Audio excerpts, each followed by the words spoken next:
August 19, 1940. Wehrmacht Headquarters, East Prussia.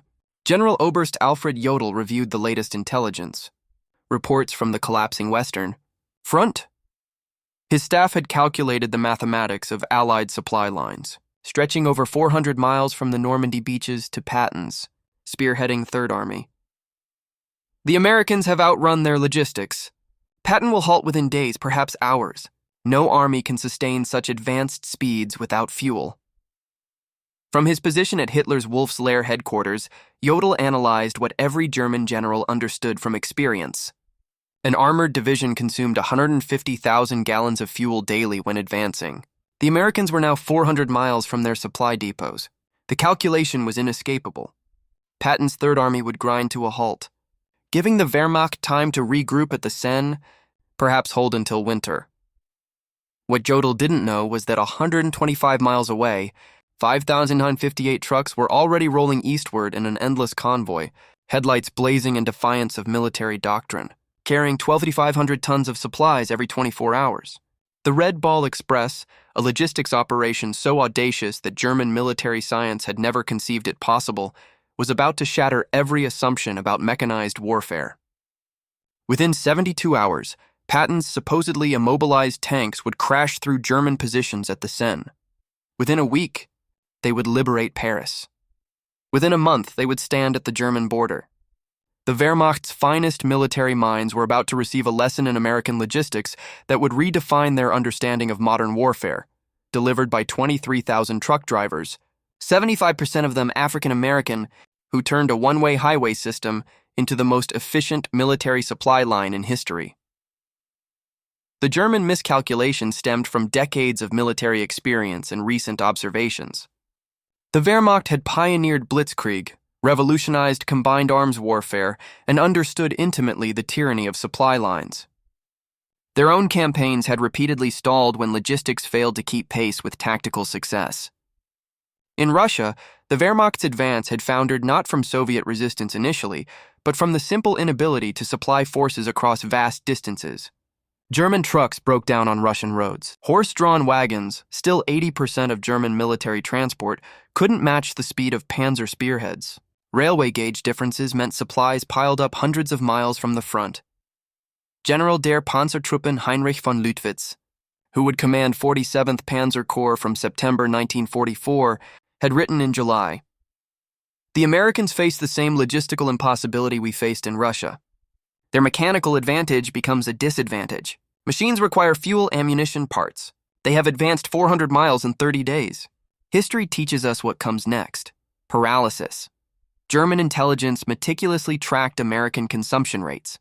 A single Sherman tank burned 0.5 miles per gallon on roads, far worse cross-country. An infantry division required 700 tons of supplies daily.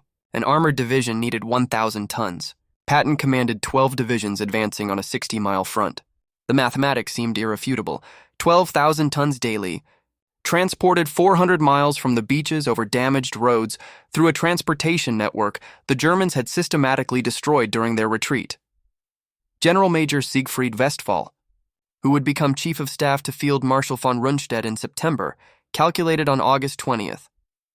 Even if the Americans possessed unlimited trucks, which they don't, and perfect roads, which they don't, and no mechanical failures, which is impossible, they still couldn't sustain Patton's advance more than another 48 hours. Physical laws cannot be violated, not even by American industry. The birth of the Express happened at 2 p.m. on August 25, 1944, in a requisitioned French chateau near Laval. Lieutenant Colonel Leroy Ayres of the Motor Transport Service faced a room full of skeptical officers. The math they presented was stark. Patton's Third Army was consuming supplies faster than any army in history, advancing at speeds that defied all logistical planning. Traditional supply methods, railway transport, scheduled convoys, depot-to-depot distribution, had collapsed under the strain. "Gentlemen," Ayres announced, "we're going to create a one-way highway from Cherbourg and the beaches to the front lines. Every vehicle will run 20 hours out of 24, no stopping except for gas and emergencies. We'll move 12,500 tons daily, minimum." The name came from railway terminology. A Red Ball freight was an express shipment that took priority over everything else. The Red Ball Express would operate on the same principle: absolute priority, no delays, no exceptions.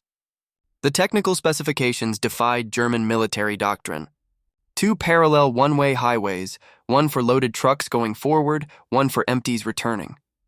24-hour operations with headlights blazing, abandoning blackout discipline.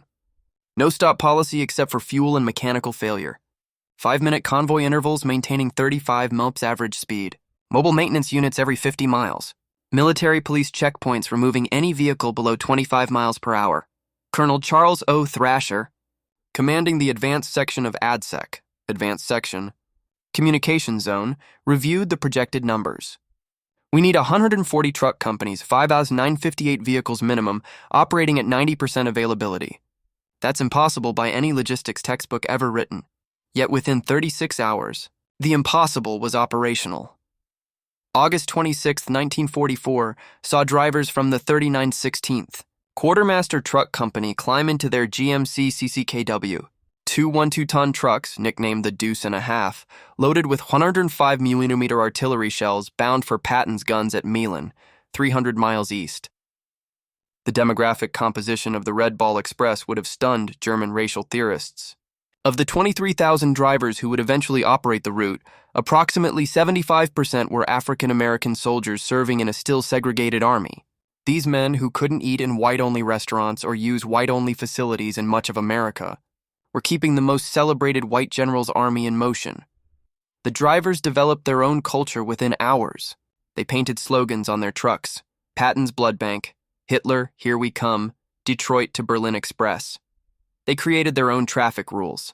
Slower vehicles pulled off immediately. Mechanical failures were pushed into ditches. Any truck below 20 mph was considered a roadblock. By August 28th, German reconnaissance units began reporting something unprecedented. Units from Aufklärung 116 radioed from positions overlooking the main Red Ball route. Continuous vehicle column, headlights visible for 20 kilometers. No spacing, no blackout discipline. Estimate 1,000 vehicles per hour. Americans have abandoned all military precaution. This violated everything German military doctrine taught. Headlights at night invited air attack. Continuous columns presented perfect artillery targets. No spacing between vehicles meant a single disabled truck could halt an entire convoy. Yet the Americans seemed unconcerned. General Lieutenant Edgar Feuchtinger, commanding the 21st Panzer Division, personally observed the Red Ball Express from concealed positions on August 30th. His report to Army Group B headquarters reflected growing alarm. The enemy operates a supply system beyond our comprehension. Vehicles pass at 30-second intervals day and night without pause. They don't hide, don't disperse, don't follow any rules we understand. It's not military science, it's mass production applied to warfare. What the Germans couldn't understand was that American logistics operated on different principles entirely. Where German doctrine emphasized concealment, Americans relied on volume. Where Germans conserved vehicles, Americans assumed 20% mechanical failure and planned accordingly. Where Germans followed strict military procedure, Americans improvised continuously. The numbers achieved by the Red Ball Express defied German calculations of what was logistically possible. First week, August 25 to 31, 1944, 89,939 tons of supplies delivered. Daily average, 12,048 tons. Round-trip distance, 686 miles. Vehicle rotations, 5,958 trucks making 1.5 trips daily. Fuel consumed by the operation itself, 300,000 gallons. German logistics specialists captured these numbers from American documents and dismissed them as propaganda. But the numbers were real, and they were accelerating. By September 5th, the Red Ball Express had established a rhythm that seemed impossible to German logistics officers who still relied on horse-drawn wagons for 80% of their transport. Convoys departed every 5 minutes from the western terminus. Average convoy, 67 vehicles. Load per vehicle, 5 tons standard, 7 tons frequent overload. Time to cover 350 miles one way, 14 hours average. Turnaround time at each end, 2 hours. Vehicles in constant motion, 5,000 at any given moment. The Red Ball Express generated innovations hourly as drivers and mechanics solved problems German military science considered insurmountable. When trucks broke down, approximately 1,800 daily, mobile maintenance units performed repairs on the roadside. Mechanics developed a triage system, 15 minutes to fix or push it off the road. Parts were cannibalized from vehicles deemed unrepairable. Engines were swapped in 45 minutes using mobile cranes. When the designated red ball route became congested, drivers created alternate paths. They commandeered French buses to move personnel and free up trucks for cargo. They borrowed German vehicles, painting them olive drab and pressing them into service. They built bypasses around destroyed bridges using rubble from bombed buildings as roadbed. The Germans, observing this chaos that somehow produced order, couldn't comprehend it. German logistics doctrine emphasized careful planning, maintenance schedules, and proper procedures. The Americans violated every principle, yet their system accelerated rather than collapsed. The most stunning revelation for German observers was American fuel management. The Red Ball Express consumed 300,000 gallons of gasoline daily just for its own operations, more than many German armies received for all purposes. Yet fuel never ran short. The Americans had created a parallel marvel, Operation Pluto, pipelines under the ocean, laying fuel pipelines across the English Channel. By September 1944, fuel flowed through underwater pipes German intelligence hadn't even detected. Forward fuel dumps were established every 25 miles along the Red Ball route. Tanker trucks ran their own parallel convoy system, ensuring no vehicle waited more than 10 minutes for refueling. General Major Walter Warlimont observed from aerial reconnaissance photographs. The Americans have fuel dumps larger than our entire strategic reserves. They burn more gasoline moving gasoline than we allocate to entire panzer divisions. This isn't war as we understand it. It's industrial overflow. The Red Ball Express didn't just supply Patton's advance, it multiplied its speed exponentially. German military doctrine calculated that an armored division could sustain 20-30 miles advance daily under optimal conditions. Patton's divisions, supplied by the Red Ball Express, averaged 40-60 miles daily for weeks. On September 1, 1944, the 4th Armored Division advanced 35 miles in morning operations. Halted for resupply at noon, Red Ball trucks were waiting with fuel and ammunition and advanced another 32 miles in the afternoon. This 67-mile single-day advance shattered German defensive planning, which assumed maximum 30-mile daily advances. General Oberst Heinz Guderian, reviewing the reports in East Prussia, initially refused to believe them. No armored force can advance 60 miles daily for a week. Mechanical failures alone prevent it. This is propaganda or misidentification. But intercepted American radio traffic confirmed it. More disturbing for German commanders, the Americans were broadcasting their positions openly, without code, supremely confident in their ability to move faster than Germans could react. By September 5, 1944, German intelligence had compiled comprehensive reports on the Red Ball Express. The implications were catastrophic for Wehrmacht planning. Every assumption about American military capability required revision. The report contained observations that defied German military science.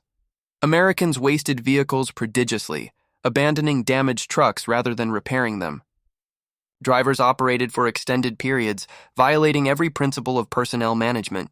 No camouflage discipline, making the entire system vulnerable to air attack that never came. Mechanical failure rates of 30% daily, simply overwhelmed by redundancy. Fuel consumption that would bankrupt any European military. Field Marshal Walter Model's response revealed growing desperation. If these reports are accurate, we face not a superior army but a superior civilization. They make no effort to hide because they don't fear us. They waste resources because they have infinite resources. We cannot defeat this with military tactics. The Red Ball Express drivers paid a physical price German observers couldn't see. Drivers operated for 72 straight hours, experiencing extreme fatigue. Accidents claimed 300 drivers during the Red Ball's operational period. Trucks collided in fog, overturned on damaged roads, burned when overheated engines ignited. Yet morale remained extraordinarily high. These men, mostly African American, denied equal rights at home, understood they were making history. They were proving Hitler's racial theories wrong, with every mile driven, every ton delivered. Captured German officers provided eloquent testimony to the Red Ball Express's impact. Oberst Hans von Luck, taken prisoner in September 1944, told interrogators, "We knew we'd lost when we understood your supply system. You violate every rule, waste fuel, abandon vehicles, exhaust drivers, yet succeed through sheer volume. You've industrialized warfare beyond our comprehension. The psychological impact on German forces was devastating. Wehrmacht soldiers could hear American trucks all night, every night. Endless motors, endless supplies. They had 3 rounds per rifle, while Americans were bringing millions of rounds. The sound itself became psychological warfare. The vehicles themselves amazed German engineers. The GMC CCKW-2 1-to-2-ton truck, the backbone of the Red Ball Express, represented mass production perfection. General Motors had produced over 500,000 of these vehicles by war's end, more trucks than the entire German military possessed of all types combined. The trucks featured innovations Germans hadn't implemented, all-wheel drive as standard, not exception. Automatic tire inflation systems, waterproofing that allowed 30-inch fording, engines that ran on low-quality fuel without modification, heaters that actually worked in winter. More stunning was American maintenance philosophy. Where Germans rebuilt engines, Americans replaced them. Where Germans rationed parts, Americans discarded entire vehicles for minor problems. Where Germans had master mechanics, Americans had thousands of competent mechanics who could perform 80% of repairs. As the front moved east, the Red Ball Express adapted with speed that stunned German planning officers accustomed to weeks of preparation for major logistics changes. When the original route to Chartres became insufficient, Americans created Red Ball Express extensions overnight. White Ball Express, Rouen to Paris. Green Diamond, Cherbourg to railroad transfer points. Red Lion, Bayeux to Brussels. ABC, Antwerp, Brussels, Charleroi. Each new route was operational within 48 hours of conception. German staff officers required weeks to plan similar operations.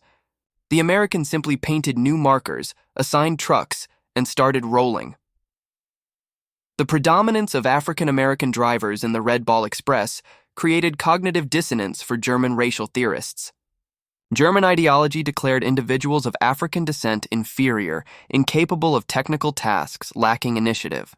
Yet these drivers were performing logistics miracles that German forces couldn't match. The African-American soldiers understood the irony. They knew what the opposition thought of them, which made them drive even harder. Every mile they drove proved Hitler wrong. They were fighting prejudice with truck keys, defeating hateful ideology through superior performance.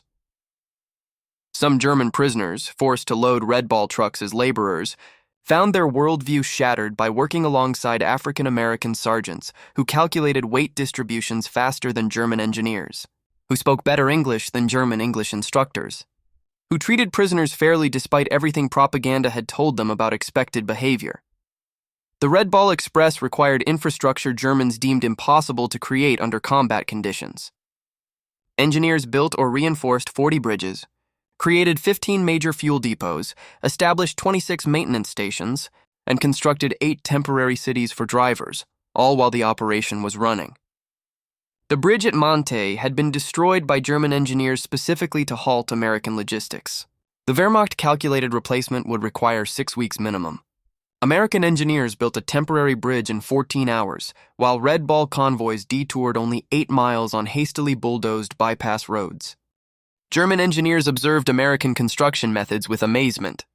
No planning meetings, no detailed blueprints, just immediate action. They built faster than Germans could destroy, created infrastructure that appeared overnight in French fields. One Red Ball Express achievement particularly stunned German artillery officers, ammunition supply rates that exceeded their highest theoretical calculations. American artillery units fired without restriction, a luxury no German unit had enjoyed since 1942. During the reduction of Metz fortifications in September 1944, the 9th Corps artillery fired 100,000 rounds in 24 hours. The Red Ball Express delivered every round plus 20% surplus. German artillery defending Metz was rationed to 50 rounds per gun per day. The disparity was overwhelming. American guns fired continuously for hours, while German artillery officers calculated that such bombardments required 50 truckloads of ammunition per hour. The Red Ball provided it without pause. The Red Ball Express consumed vehicles at rates that would have paralyzed any other military. By late September, mechanical attrition reached staggering proportions. Average vehicle life, 10,000 miles. Normal, 30,000. Daily deadline rate, 30% of all vehicles. Engines replaced, 500 weekly. Tires consumed, 10,000 weekly. Total vehicles destroyed or abandoned, 5,000 plus. Yet the operation never slowed. American production had anticipated such losses. Ships arrived weekly at French ports carrying hundreds of new trucks. Replacement drivers were trained in 2 days and thrown into convoys.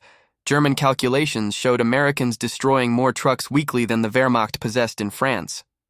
Yet their transport capacity increased rather than decreased. They had achieved something Germans thought impossible: logistics faster than consumption. French civilians along the Red Ball route witnessed American abundance that contradicted years of German occupation scarcity. The psychological impact on occupied populations was immediate and profound. The Red Ball Express drivers, particularly African Americans, often shared their rations with French civilians despite regulations. Every stop, children would gather and drivers would give them chocolate, cigarettes, soap. The contrast with German occupation was stark. Americans gave away casually what Germans had rationed strictly. German intelligence reported the propaganda impact. French civilians now believe American victory inevitable. They cite the truck convoys as proof. Resistance activity has increased 400% along Red Ball routes. The population that accepted our occupation now actively opposes it. In early September 1944, the Red Ball Express faced its greatest challenge. Patton's Third Army had advanced so far that even the Red Ball struggled to maintain supply rates. The round trip now exceeded 700 miles. Drivers were collapsing, vehicles were disintegrating. German intelligence detected the strain. General der Panzertruppen Hasso von Manteuffel reported September 8th. American supply lines show signs of collapse. Convoy intervals have increased from 5 to 15 minutes. Vehicle speed has decreased. This is our opportunity. But American adaptability again surprised the Germans. Within 72 hours, the Red Ball Express reorganized, created intermediate transfer points, cutting individual runs to 350 miles.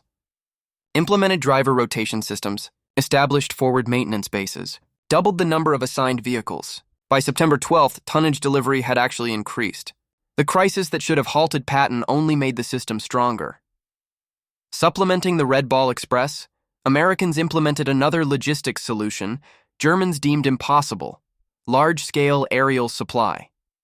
C-47 transport aircraft began delivering critical supplies directly to forward units, each aircraft carrying 3 tons. On September 16, 1944, Wehrmacht observers counted 900 transport flights in a single day, delivering 2,700 tons by air. The Luftwaffe at its peak had managed 300 tons daily to Stalingrad and considered that a maximum effort. The Americans used transport aircraft like trucks. No fighter escort concerns, no fuel limitations. They assumed losses and overwhelmed them with numbers. The Wehrmacht couldn't compete with this industrial arithmetic. The Red Ball Express operated under command principles that violated German military hierarchy.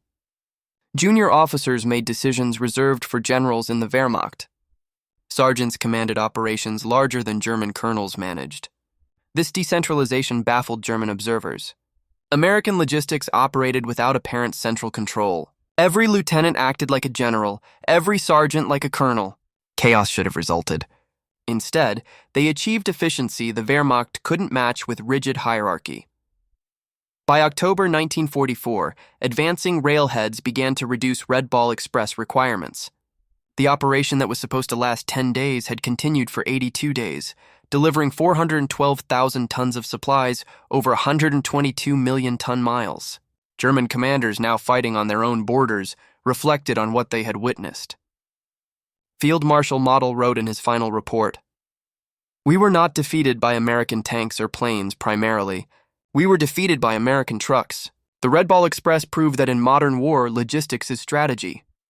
The transition to rail transport was itself a marvel. American railroad engineers had reconstructed 1,000 miles of destroyed French rail lines while the Red Ball was running. They laid new track faster than Germans had destroyed it, often using captured German rail equipment. The final Red Ball Express statistics defied every German calculation of logistical possibility. 82 days of operation. 193 tons of supplies delivered. 22 million ton miles. 5,958 vehicles average. Peak 7,000. 23,000 total drivers employed. 700,000 gallons of fuel consumed daily. 40,000 tons of ammunition delivered to Patton alone. 15 million rations transported. 135,000 medical supply tons. Reviewing these figures in captivity, German officers admitted they had calculated American logistics based on European precedent. They had multiplied their best performance by 3 and assumed that was American maximum. They were wrong by a factor of 10. Beyond tonnage and distance, the Red Ball Express achieved something more profound. It destroyed German faith in their own military superiority. Wehrmacht officers who had dismissed Americans as soft and mechanically dependent watched those same Americans achieve logistics miracles through determination and industrial abundance. German prisoners of war would stand silent at prison camp fences, counting passing Red Ball trucks. Some wept. They understood what it meant, not just that Americans could supply their armies, but that they could waste more than Germans could produce. They were watching their worldview collapse, one truck at a time. The Red Ball Express forced an unexpected racial reckoning within the American military itself. The operation's success depended overwhelmingly on African American soldiers who were still segregated, denied equal treatment, and barred from combat roles. General Eisenhower, visiting Red Ball operations in September 1944, witnessed the contradiction firsthand. His aide, Captain Harry Butcher, recorded, "The general stood watching colored drivers who'd been at it for 20 hours straight. He said, 'These men are winning the war as surely as any infantry. We need to reconsider many things.' The success created pressure for integration that contributed to military desegregation 3 years later. African American soldiers had proved in France what they always knew. Given the tools and opportunity, they would match anyone. The Red Ball was their combat, and they won it decisively. German racial theorists struggled to explain the contradiction. Publications simply stopped mentioning American logistics operations. The evidence was too overwhelming to deny, too damaging to acknowledge. German military engineers studied Red Ball Express operations intensively after the war. The lessons revolutionized logistics thinking worldwide. Volume overcomes inefficiency. Mechanical redundancy eliminates vulnerability. Decentralized execution enables speed. Standardization multiplies capability. Human endurance has limits, but they're higher than assumed. General Franz Halder, former chief of the German General Staff, wrote in 1950, "The Red Ball Express proved logistics determined strategy, not vice versa." Americans understood this. We learned it too late. Among the 23,000 Red Ball drivers, individual stories of heroism emerged that Germans found incomprehensible within their military framework. These were verified accounts from military records. Corporal John L. Houston drove continuously for 48 hours, delivering ammunition to the 2nd Armored Division at Cambrai, falling asleep at the wheel 3 times but continuing after being revived by other drivers. Private Booker T. Washington's truck caught fire from overheated brakes while carrying medical supplies. Instead of abandoning it as procedure required, he drove the burning vehicle 2 miles to a field hospital, jumping out as flames reached the cab. The supplies saved wounded soldiers from both armies. These stories, multiplied thousands of times, revealed American military culture to observing Germans: individual initiative, calculated risk-taking, and mission accomplishment over regulatory compliance. Desperately, German forces attempted to create their own version of the Red Ball Express in late 1944. Operation Greif during the Battle of the Bulge included plans for captured American trucks to create German supply lines. The effort failed immediately. German drivers couldn't maintain American speeds. German mechanics couldn't repair American equipment fast enough. German fuel supplies couldn't sustain the consumption rates. Most fundamentally, Germans couldn't replicate the American attitude of unlimited resources. The commander of the operation reported, "We captured 50 American trucks. Within a week, 30 were non-operational. Americans would have replaced them. We tried to repair them. That difference explains our defeat." The winter of 1944-45 provided the Red Ball Express's ultimate test. Freezing rain, snow, and ice should have stopped wheeled transport. German doctrine stated wheeled logistics became impossible below -10 degrees Celsius. Yet the Red Ball Express continued. Drivers wrapped chains on tires, poured alcohol in radiators, and kept rolling. Speeds dropped from 35 to 15 mph, but tonnage delivery continued. German observers reported ice-covered convoys moving through blizzards that had stopped panzer divisions. The Americans had created a logistics system that functioned regardless of weather, terrain, or enemy action. It wasn't elegant or efficient by German standards, but it was unstoppable. In May 1945, captured German logistics officers were required to study Red Ball Express operations for historical records. Their conclusions were unanimous and devastating to German military pride. General der Infanterie Friedrich Schultz summarized, "The Red Ball Express represents warfare we never imagined. Americans created a temporary civilization, thousands of men, thousands of vehicles, millions of tons of supplies that existed only to feed armies, then dissolved when no longer needed. We built permanent infrastructure over years. They created superior temporary systems in days." The most insightful analysis came from General Heinz Guderian, father of German armored warfare.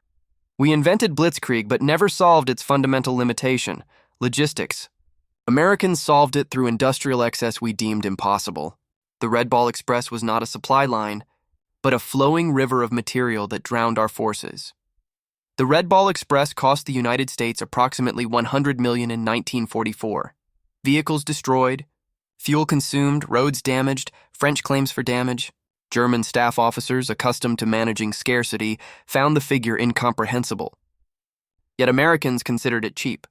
The operation enabled the capture of 400,000 German soldiers, the liberation of France, Belgium, and Luxembourg, and shortened the war by an estimated 6 months. Each day of war cost America $250 million.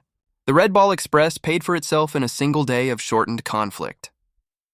Lieutenant General John C.H. Lee, commanding logistics for the European theater, stated, "We wore out 5,000 trucks and 23,000 men to destroy the German army in France.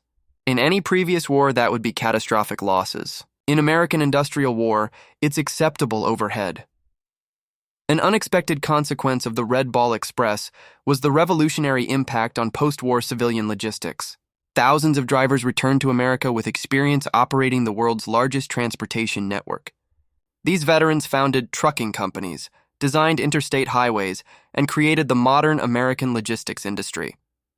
Companies like Yellow Freight, Roadway, and Consolidated Freightways were started by Red Ball veterans who applied military logistics to civilian commerce. They had learned in France that volume beats efficiency, speed beats perfection, and if you can keep trucks rolling 24 hours, you can move the world. Military historians universally recognize the Red Ball Express as the decisive logistics operation of the European theater. Without it, Patton's advance stops, Paris falls weeks later, and German forces successfully establish winter defensive lines. The operation validated American military doctrine that emphasized logistics over tactics. While German officers studied Clausewitz and battlefield maneuver, Americans studied Detroit assembly lines and railroad timetables. The Red Ball Express demonstrated that in modern warfare, the ability to supply forces determines victory more than tactical brilliance. On September 15, 1944, Field Marshal Gerd von Rundstedt, supreme German commander in the West, received comprehensive intelligence on the Red Ball Express. After studying the reports for hours, he summoned his staff. "Gentlemen," he announced, "we face something beyond military solution. The Americans have created a supply system that makes distance irrelevant. Our strategy assumed their culminating point, where advancing forces outrun supplies. That point doesn't exist. They have revolutionized warfare, and we are fighting the last war." His operations officer, Oberst Hans Speidel, suggested interdicting the Red Ball routes with the remaining Luftwaffe. Von Rundstedt's response revealed complete understanding. "With what shall we interdict? They have 6,000 trucks. If we destroy 1,000, which we cannot, they'll replace them in a week. We'd need to destroy 200 trucks daily just to match their production. We don't have 200 aircraft total." Behind the statistics were human stories that revealed American character to German observers. Drivers who hadn't slept for 3 days refusing relief because their trucks might not make it through. Mechanics working in freezing rain to keep convoys rolling. Teenagers misrepresenting their age to drive trucks. Such stories, multiplied throughout the operation, created a mythology that demoralized German forces. The Americans were not soft as propaganda claimed. They drove themselves harder than Germans drove horses, but they did it voluntarily, not from fear. This made them more dangerous than German doctrine had understood. The Red Ball Express became unintentional propaganda more powerful than any planned operation. German soldiers could hear the convoys at night, endless streams of motors that never stopped. The sound itself became psychological warfare. German units reported hearing ghost convoys that demoralized troops as effectively as actual logistics. The knowledge that Americans had unlimited supplies while Germans rationed their last ammunition created despair that undermined combat effectiveness. American psychological warfare units recognized the impact. They began broadcasting truck engine sounds toward German lines when actual convoys weren't present. German units reported these phantom convoys as real, demonstrating the psychological damage the Red Ball Express had inflicted. In November 1944, with rail lines partially restored, the Red Ball Express was officially discontinued, but its methods had revolutionized military logistics permanently. The concept of continuous, high-volume, wasteful but effective supply became American military doctrine. The final innovation was the speed of dissolution. The massive operation, 23,000 men, 6,000 vehicles, hundreds of installations, disappeared in 72 hours. Troops reassigned, vehicles redistributed, routes returned to civilian use. Germans required months to create smaller operations and years to dissolve them. Americans built what they needed, used it, discarded it, and built something better. When German generals surrendered in May 1945, many cited the Red Ball Express specifically as demonstrating the hopelessness of continued resistance. General der Panzertruppen Hasso von Manteuffel stated at his interrogation, "When we understood your logistics capacity, we knew the war was lost. You could supply armies faster than we could destroy them. The Red Ball Express was a weapon against which we had no defense." Field Marshal Albert Kesselring, among Germany's most competent commanders, was asked what most surprised him about American forces. His answer, "Not your tanks, not your planes, but your trucks. The Red Ball Express showed us that you had militarized your entire society's production capacity. We were fighting your factories, not just your soldiers." The final statistics of the Red Ball Express stand as testament to American industrial warfare. Total cargo delivered, 412,193 tons. Total distance covered, 122 million ton miles. Trucks employed, 5,958 daily average, 7,000 peak. Drivers involved, 23,000 total. Operating days, 82. Fuel consumed, 57 million gallons. Tires worn out, 180,000. Vehicles destroyed, 5,000 plus. Cost, $100 million. German divisions defeated through supply advantage, 47. Estimated war days shortened, 180. These numbers tell a story that transcended military operations.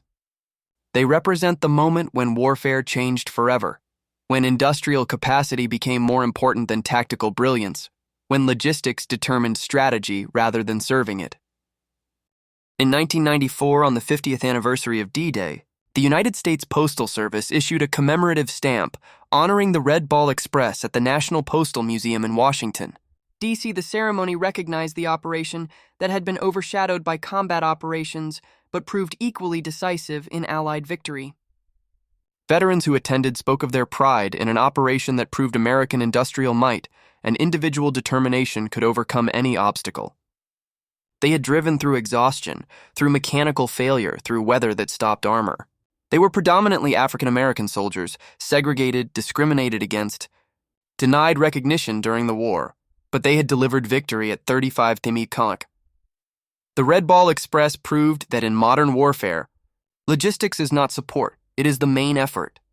The operation demonstrated that industrial democracy could mobilize resources on a scale that authoritarian efficiency couldn't match. German generals who had dismissed American logistics were silenced by 6,000 trucks delivering 12,500 tons daily across 700 miles of liberated France. They had assumed Americans would follow European precedent, conserve resources, advance cautiously. Instead, Americans created a logistics tsunami that drowned German forces in Allied abundance. The operation's success came not from military genius, but from American characteristics Germans never understood: industrial excess, mechanical aptitude, improvisational skill, and most importantly, the initiative of individual soldiers who made independent decisions that in the Wehrmacht would require field marshal approval. In his memoirs, General George S. Patton, whose Third Army was the primary beneficiary of the Red Ball Express, wrote the ultimate tribute. The truck drivers of the Red Ball Express deserved as much credit for the defeat of Germany as any combat unit. They drove through exhaustion, through mechanical failure, through weather that stopped armor. Without them, the Third Army doesn't move. Without movement, we don't win. They were predominantly African-American soldiers, segregated, discriminated against, denied recognition. But they won the war as surely as any rifleman. History must record this truth. That truth stands as the final testament to the Red Ball Express. 23,000 mostly African-American drivers, operating 6,000 trucks on a one-way highway to victory, achieved what German military science declared impossible. They supplied advancing armies faster than physics should allow, maintained tempo beyond human endurance, and proved that in modern warfare, the side with the most trucks beats the side with the best tactics. The German generals had dismissed American logistics as wasteful, undisciplined, impossible to sustain. 82 days later, those same generals surrendered to armies supplied by the Red Ball Express, finally understanding that American trucks had defeated German tanks, that industrial abundance had overwhelmed military excellence, that logistics had become strategy. The Red Ball Express ended on November 16, 1944, but its impact echoed through military history. It proved that in the industrial age, victory belongs not to the bravest soldiers or brightest generals, but to the nation that can deliver the most supplies, the fastest, the farthest. The German generals who had confidently predicted American logistical failure in August 1944 signed surrender documents in May 1945, defeated by 23,000 truck drivers who revolutionized warfare at 35 Mahaft. Their story deserves its place among the great military operations of history, not because it was elegant or efficient, it was neither, but because it worked. The Red Ball Express kept Patton rolling, kept the Germans retreating, and proved that in modern war, the convoy of trucks matters more than the column of tanks. The highways of France still bear the scars of the Red Ball Express, ruts worn by overloaded trucks, bridges hastily repaired, roadsides where abandoned vehicles once littered the landscape. But the greatest monument to the operation is the speed of Allied victory. Every day the war shortened saved thousands of lives. The Red Ball Express shortened it by months, perhaps as many as 6, according to post-war analysis. In the end, the German generals who had scoffed at American logistics learned the hardest lesson of modern warfare. Amateurs talk tactics. Professionals talk logistics and Americans talk trucks. The Red Ball Express was America talking very loudly indeed, in the roar of 6,000 engines that never stopped, carrying democracy and destruction at 35 mph down a one-way road to victory. The last word belongs to a German officer whose name is lost to history, quoted by a Red Ball driver at the 1994 commemoration. Standing beside a road in Belgium, watching the endless convoy of American trucks, the officer said in accented English to his captors, "We prepared for everything. Your tanks, your planes, your ships. We never prepared for your trucks. How do you defeat an enemy who has more trucks than you have soldiers?" The answer rolled past him at 5-minute intervals, driven by exhausted Americans who were rewriting the rules of warfare, one delivery at a time. The Red Ball Express had made logistics into strategy, supply into victory, and trucks into the most decisive weapon of the European war. The German generals stopped underestimating American capability when they understood this truth. But by then, Patton was already at their gates, supplied by the greatest logistics operation in military history. The legacy of the Red Ball Express extends far beyond World War II. The operation fundamentally changed how modern militaries think about supply chains, establishing principles that remain relevant in the 21st century. The concept of just-in-time logistics, now standard in both military and civilian operations, has its roots in the Red Ball's continuous flow model. Modern military logistics operations in Korea, Vietnam, Iraq, and Afghanistan all drew lessons from the Red Ball Express, particularly its emphasis on speed, volume, and adaptability over perfect efficiency. The technological innovations developed during the Red Ball Express influenced post-war America profoundly. The experience of managing thousands of vehicles over long distances directly contributed to the development of the interstate highway system in the 1950s. President Eisenhower, who had witnessed the operation firsthand as Supreme Allied Commander, understood that modern warfare required modern infrastructure.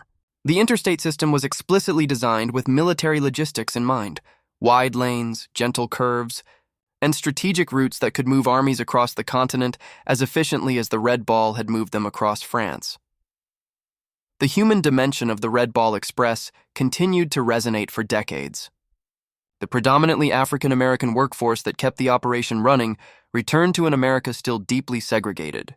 Many of these veterans became leaders in the civil rights movement, their wartime experience having proved to them, and to perceptive observers, that racial prejudice was not just morally wrong but strategically foolish.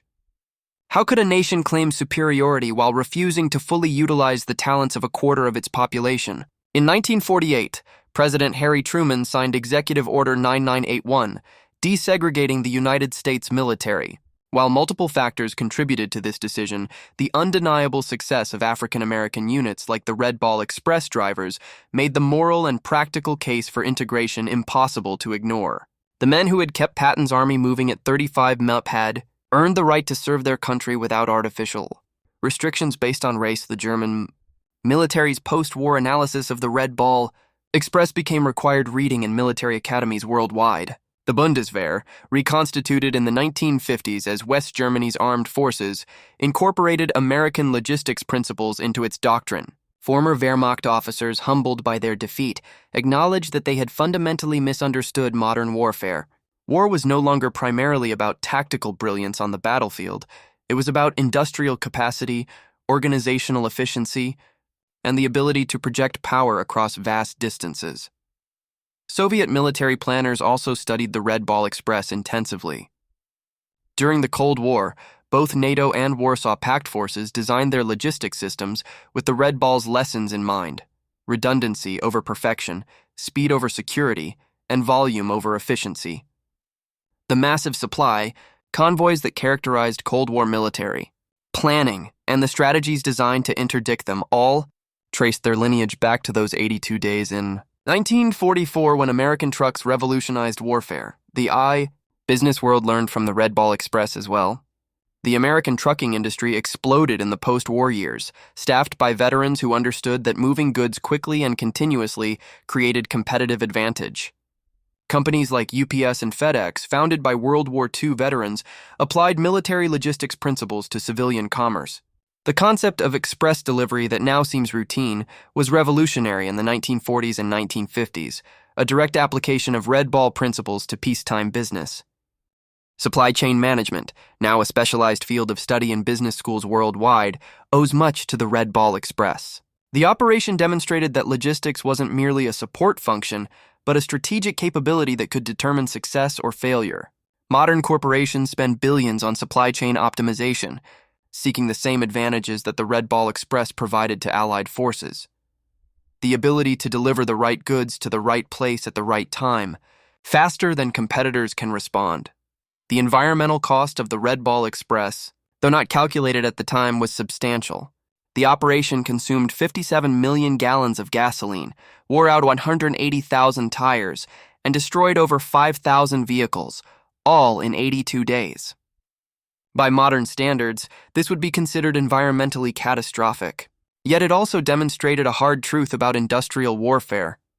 In existential conflicts, efficiency takes a back seat to effectiveness. The question wasn't whether the Red Ball Express was sustainable, it wasn't, but whether it could help win the war, it did. Modern military planners must balance the lessons of the Red Ball Express against contemporary constraints. In an era of precision logistics, satellite tracking, and computerized supply chains, the Red Ball's brute force approach seems almost primitive. Yet the fundamental principles remain valid.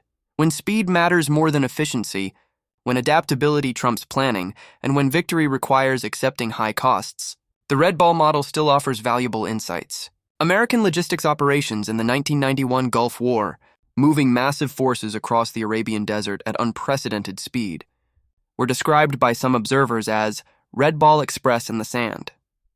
The cultural impact of the Red Ball Express extended into popular memory, though not as prominently as combat operations.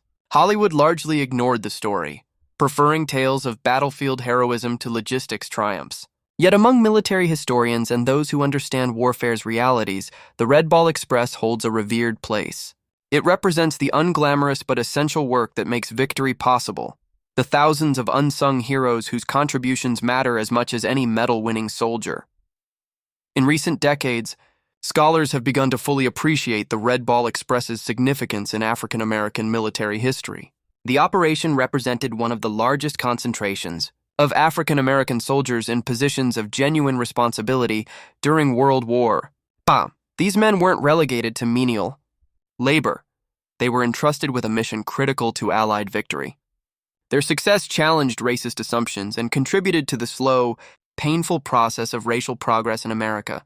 The Red Ball Express Memorial, dedicated in 2004 at the Quartermaster Museum at Fort Lee, Virginia, finally gave official recognition to an operation that had been overshadowed by more dramatic military achievements. The memorial features a restored GMC deuce-and-a-half truck and plaques honoring the drivers who kept Allied armies moving. Veterans of the operation, many in their 80s and 90s, attended the dedication, finally receiving the recognition they had earned 6 decades earlier. Today's military logistics bears little resemblance to the organized chaos of the Red Ball Express. Modern systems use GPS tracking, computerized routing, and just-in-time delivery to achieve efficiency the Red Ball's planners never imagined.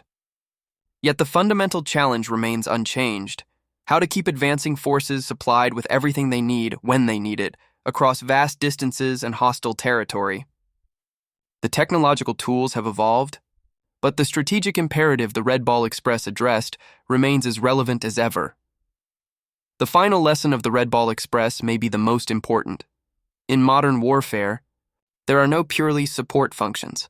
Every role contributes to victory or defeat. The truck drivers who kept Patton's tanks fueled and his guns supplied were as essential to Allied victory as the infantry who stormed the beaches or the tankers who broke through German lines. This understanding that logistics is strategy, that supply determines what armies can achieve, represents the Red Ball Express's most enduring contribution to military thought. The men who drove those trucks, exhausted, underappreciated, operating in a segregated military that didn't fully value their contributions, proved through their actions what should have been obvious all along. Given the opportunity and the tools, they could accomplish anything. They kept Patton rolling when German generals assumed logistical reality would stop him. They drove through weather that grounded aircraft and halted armor. They maintained a pace that shattered every assumption about what was logistically possible, and in doing so, they didn't just help win a war, they helped change their country and the world. The Red Ball Express stands as a testament to American industrial might, organizational adaptability, and individual determination. It proved that in the calculus of modern warfare, the ability to deliver supplies matters as much as the ability to deploy firepower. The Germans had superior tactics, experienced commanders, and defensive advantages. The Americans had trucks, and that made all the difference. The highways of France, where those trucks once rolled in endless convoys, now carry peaceful commerce between Allied nations. The roar of overloaded GMC engines has been replaced by the hum of modern logistics, but the lessons learned on those roads between 1944's August and November remain as relevant as ever. Speed matters. Volume overwhelms, and the nation that can supply its forces fastest will prevail. The Red Ball Express ended 80 years ago, but its echo continues in every military convoy, every supply chain, every logistics operation that prioritizes mission accomplishment over textbook efficiency. 23,000 drivers, mostly African American, mostly forgotten by history for decades, changed warfare forever at 35 miles per hour. They proved that American trucks could defeat German tanks, that industrial abundance could overwhelm tactical brilliance, and that the real secret weapon of modern warfare isn't found on the battlefield. It's found on the highway, in the convoy, in the endless stream of supplies that keeps armies moving and fighting. The German generals finally understood this, but only after their defeat. The rest of the world learned it from studying their mistakes. And the legacy of the Red Ball Express, taught in military academies, analyzed in business schools, commemorated in monuments, ensures that future generations will remember the fundamental truth those 23,000 drivers proved. In modern war, logistics isn't everything, but everything depends on logistics. The Red Ball Express rolled for 82 days, delivered 412,193 tons, covered 122 million ton miles, and changed warfare forever. Not bad for an operation that was supposed to last 10 days, and that conventional military wisdom said couldn't work at all. The Germans calculated what was possible based on European experience. The Americans achieved the impossible through industrial determination, and that difference, more than any other factor, explains why Allied forces stood in Berlin in May 1945 while German generals signed unconditional surrender. The thunder of those 6,000 trucks has long since faded into history, but their impact resonates still in every military that understands logistics, determines strategy, in every nation that recognizes industrial capacity matters more than tactical genius, and in every appreciation that victory in modern warfare belongs not to the side with the best soldiers, but to the side that can keep those soldiers supplied, equipped, and moving forward, no matter what obstacles stand in the way. The Red Ball Express proved this truth at 35 miles per hour, one delivery at a time, across the highways of France in the fall of 1944. And in proving it, those drivers, exhausted, underappreciated, but absolutely essential, helped win World War II and changed military history forever.